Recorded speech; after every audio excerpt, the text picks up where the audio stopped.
Smart prepaid meter आम्ही लावणार नाही।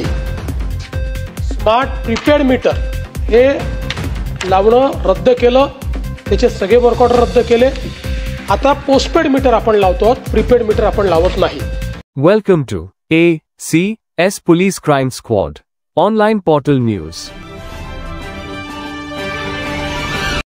मीटर हा जो प्रकार आहे याच्यावरती मला फक्त एवढंच सांगायचं आहे की सध्या याची वस्तुस्थिती खरी काय, कारण 25 जून 2025 च्या अगोदर आत्ताचे मुख्यमंत्री आणि तेव्हाचे ऊर्जा मंत्री उपमुख्यमंत्री यांनी स्टेटमेंट केली होती की हे आम्ही करणार नाही, आणि नंतर सीएम यांनी सांगितलं की हे आम्ही करणार। माननीय सभापती महोदय, सन्माननीय नार्वेकर साहेबांनी जो विषय उपस्थित केलेला आहे, याच सभागृहामध्ये मी ही घोषणा केली होती की स्मार्ट प्रीपेड मीटर आम्ही लावणार नाही।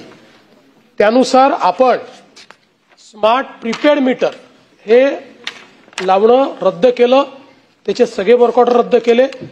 आता पोस्टपेड मीटर आपण लावतो, प्रीपेड मीटर आपण लावत नाही। आणि याच्यामध्ये आपल्याला माझ्या लक्षात आणून द्यायचं आहे की हे जे काही आपण करतो आहोत याचं कारण काय आहे, तर आपणच एकटं करतोय असं नाही आहोत, देशातले सगळे राज्य हे करतायत।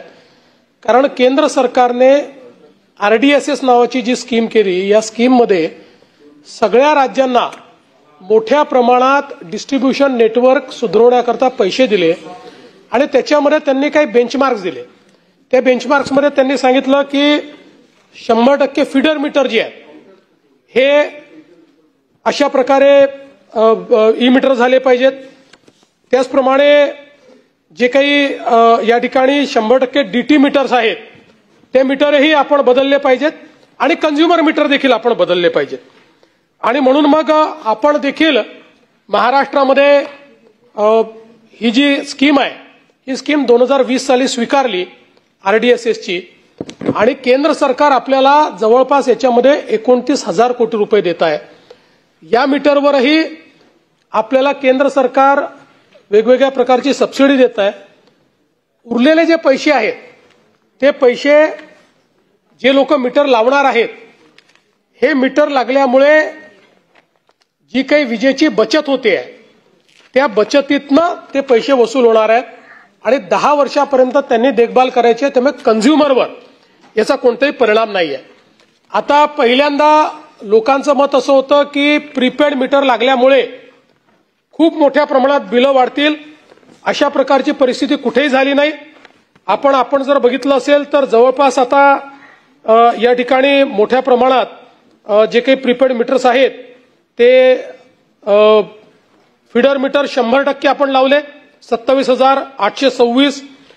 जे डिस्ट्रीब्युशन नेटवर्कचे मीटर आहेत त्यापैकी जवळपास 4 लाखापैकी आता 1,46,000 मीटर आपले लागलेत, आणि कन्झ्युमर मीटर जे आहेत या कन्झ्युमर मीटरमध्येही 2,37,00,000पैकी 38 लाख मीटर आपण लावलेले आहेत। पण आपण जर बघितलं तर एकूण या संदर्भात ज्या काही तक्रारी आल्या, 1% फक्त तक्रारी आल्या, आणि त्याचंही निरसन आपण पूर्णपणे केलं। मला हे सांगायचं आहे की आता आपण जो नवीन टेरिफ ऑर्डर आणला, या नवीन टेरिफ ऑर्डर मध्ये ज्या लोकांनी स्मार्ट मीटर लावलेलं आहे, पोस्टपेड स्मार्ट मीटर, त्यांना नवीन टेरिफ ऑर्डर मध्ये आपण ते सोलर अवर्स मध्ये जेवढी वीज वापरतील त्या विजेवर 10% सूट दिलेली आहे।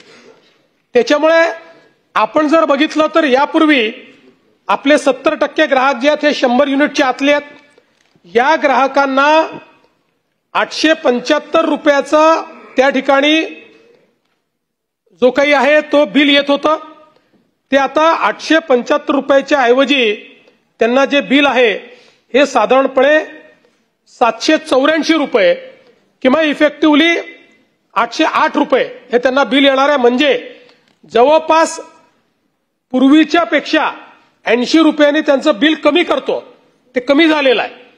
त्यामुळे आपण जर बघितलं किंवा 50 युनिट वाल्यांना देखील आपण जर बघितलं तर 444 रुपये त्यांना बिल यायचं, ते 404 रुपये झालेलं आहे। आणि म्हणून या ठिकाणी स्मार्ट मीटर लावल्यानंतर बिल वाढतील वगैरे अशा प्रकारची जी शक्यता होती, असं कुठेही घडलेलं नाही। या उलट आपण त्याच्यामध्ये कन्सेशन दिलेलं आहे, आणि लोकांनीही, आणि आपण याच्यामध्ये लोकांना कुठलंही कंपल्शन केलं नाही. आपण लोकांना सांगितलं, त्यांच्या मर्जीवर ती ही मीटर्स लावली, लोकांनी ती लावू दिली. आता त्यातनं मोठ्या प्रमाणात सॅटिस्फॅक्शन लोकांचं होत आहे. त्यामुळे मला असं वाटतं की आता स्मार्ट मीटरच्या संदर्भात हा जो काही मुद्दा आहे, हा मुद्दा जवळपास निकाली